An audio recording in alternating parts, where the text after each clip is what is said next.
lumilikha ng tunog o naglilikha ito ng tunog.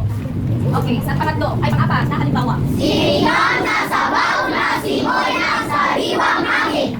Sinigang sabaw simoy sariwang. Okay, kung napapansin niyo sa ika-apat na halimbawa, ito ay nagsisimula sa letra S na katinig at kung napapansin din ninyo na ang mga sagot na nasa na inyong nakikita is kanang na lumilikha siya na tunog o ritmo. Pasabot na siya oy kanang kuan ba kanang sounds nga kung imong basahon is naka-rhyme siya. Naka-rhyme kay sinigang na sabaw, simoy ng sariwang hangin. So, ang sinigang, simoy, sariwa is pari-pariha lamang ng tunog. Nakuha? Yes. Okay. Panghuling halimbawa,